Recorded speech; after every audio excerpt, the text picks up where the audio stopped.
works good. I've got 3 girls. Yeah. They're rolling it in the morning. We're ready? Okay, we're going to try this again. I'm here with Joost, who is the pin-up guy for, I think, anything to do with sustainable eating, not wasting food, reusing things. And I'm at his cafe here in Melbourne, in the middle of Melbourne. It's called Silo. Welcome, Joost. Thank you very much for talking to me. Look, I was about to say that, you know, everything here is reused. It's all sustainable kind of food. You use local producers. I was about to say you recycle, but in fact, you don't even have a garbage bin and you don't recycle. Tell me about that. Well, just one example is like the milk. So instead of getting milk in 2-litre bottles, we get it in these 20-litre stainless steel canisters that go back to the dairy, get refilled. That in itself saves millions and millions of bottles over 10 years. So you're not recycling bottles or recycling plastic because you're not even using them in the first place? No, and it also means that if this is adopted, you know, it gets wide-scale adoption, it means that lots of dairy farms can start supplying direct, because not every dairy farm has got a bottling plant, so that stops people from being able to, if you're a dairy farmer, supply direct to cafes. Yeah. Because that's how everybody gets their milk. So that means you've got to, as a dairy farmer, send your milk to a bottling plant, you know. Yeah. So this means that all you need to do is pasteurize it and supply it. So I think it offers possibilities for farmers to start dealing direct with cafes who often use a shitload of milk. And it's saving money. Absolutely. This is 25% cheaper for the farmer to put this in. 25%? Yeah, same with wine. It's 25% cheaper for wine to go into a keg instead of going into a bottle. Yeah, right. Mineral water, it's 25% cheaper for mineral water to come in a keg. You know, you're cutting costs for everybody involved. And you don't have that waste. You don't have to, you know, pay $10,000 a year to get your waste collected. So, well, that's a really important factor. I'm sure there's going to be restaurateurs around the city who are going to catch on to this. But you actually don't use garbage bins here at all. No. So, what do you do? So our problem is, Lockie, can you describe that silo jar?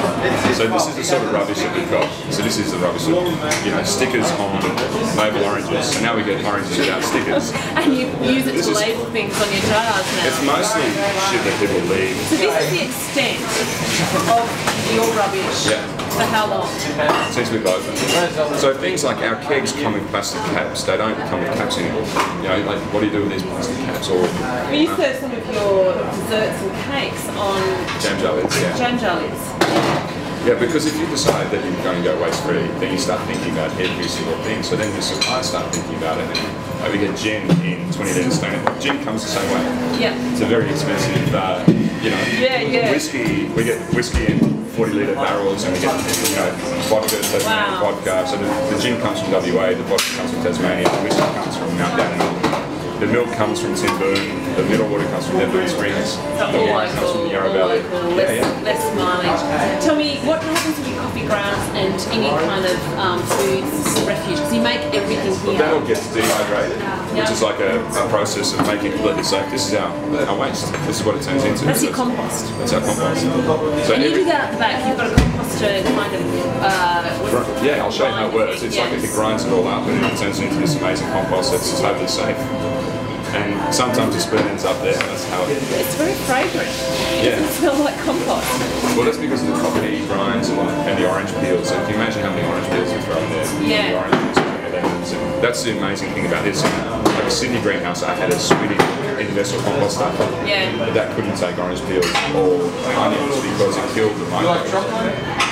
So over the last 10 years, I've tried every possible way. Yeah, and this stuff you then send off to your suppliers. So your meat providers, some of the vegetable growers. Yeah, especially like Italian parsley, spinach, stuff that is incredibly hungry. Nutrients. It's amazing. Rhubarb. So it's doing the full circle. Yeah. So now, I want you to share 3 things with people at home that they can do to cut down food wastage. And I know this is one of your favourite things, isn't it? This has a massive impact on your, not only, it's great for you. What is it? For your mental health. It's an oat roller. So an oat roller. These are oats straight from a farm. Yeah. And you just pour them in. This is what my girls do every morning. Oh wow. And you just roll them. and it's that simple. That's rolled oats. It's got all the goodness in it that it should have. So if you buy rolled oats in a supermarket or in a shop, they've been what's called denatured, and all the goodness is all stripped out. Right. Because of the oils, they go rancid, so they have to denature them. Otherwise, you know, they go off through heat. Yeah. So when you buy your Uncle Toby's, it's been heated, denatured, got less oil, less enzymes. Well, those oils don't exist anymore because otherwise they would go off. So all the goodness that's really, you know, that's an incredible product with over 25 vitamins, minerals, oils in it, in its raw form. And I always say, like as you had this morning, we make it to order because they're at their best straight after rolling. So how much? So we can buy one of these. We can buy it through your site if you want one. Yeah. We sell these online. I don't know how much 150 costs. Right. But just to give you an idea, our home we go for about 15 kilos of oats a year. Yeah. You buy the bag of oats straight from these farms around Australia that sell them. Yeah. And they last. You don't have to store them. They don't have to be stored in the fridge or they just last. Yep. And you just roll them fresh. It's only once you've rolled them that they start to denature and you eat them immediately. I mean, nature's created this incredible method of storing itself and keeping itself nutritious and, you know. And for anyone who's intolerant, they're not contaminated. No, and it's also oats, which most people don't realise, oats are as good in protein as soybeans. So if you're a vegan, oats, and they don't get the credit that they're due, they're also incredibly fast growing, so they're rarely sprayed for weeds. Yep. So even if they're not organic, you don't have to worry too much about oats because they don't suffer rust, they don't suffer from a lot of the problems that other grains do. So they're a naturally easy crop to grow. Wow, that's really good to know. This saves, you know, hundreds and hundreds of boxes of cereal, you know, in your lifetime. Cereal's terrible. Plus, it's good for your mental. Oh yes, you were saying that there's some scientist or psychologist who has switched from curing patients through psychology. He actually feels for people that suffer depression, and there's more and more being autism, just more and more scientists coming out now saying that gut flora is directly related to mental health. These are great for your gut flora because they feed the microbes in your stomach, and that in turn gives you more energy, better clear thinking. It's just logical stuff that everybody.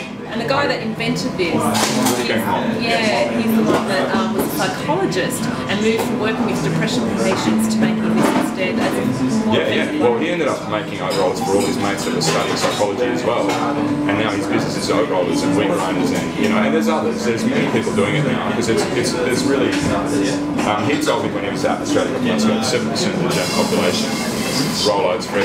Right. That's a big. What are some other things that you can do at home? Not everybody has a backyard, they can't, you know, get their own chips or whatever. What can they do? Well, they live in an apartment, something like that. I brought Joost to Federation Square last week. They were in a 1 square metre container, and I gave them all my scraps. I mean, you don't need much space to have Joost. Right. All your food scraps, they love them. But grow your own food, you don't need much space. You know, you can grow your own food on a balcony or on a terrace or anything. But food from scratch, purchased by people who love growing their food, so people with passion. You know, often we buy organic rather than anything, but I've got friends that farm that don't buy them because they can't be bothered with all that stuff. But I know that they're so amazing at what they do. So for us, you know, just food made from scratch is the key, because when you buy food as a whole, it's so good for you because you know what it is. You've got to recognise it as food and turn it into something. Buying in bulk. That's massive. So, and if you cook it and can part freeze it as well, so that rather than food going on. Yeah, absolutely. Yeah. And we've got fruit trees and stuff, so we've always got too much. That's what happens when you're growing food. You've always got too much. But you know, it's food in bulk is big, and bottled water does my head in. I mean, drinking water out of the tap. I don't care what people say, it's always better out of the tap. You know, water is a living thing. People need to remember. It's a living thing. So as soon as you put it into something to stop it from flowing or stop it from moving, it dies. And it's no different to this. I haven't heard that one before. Well, so we'll leave it there, but you provide so much information. Is that true? Yeah, that's right. It's more than enough. Thank you so much. I think that's really pleasure.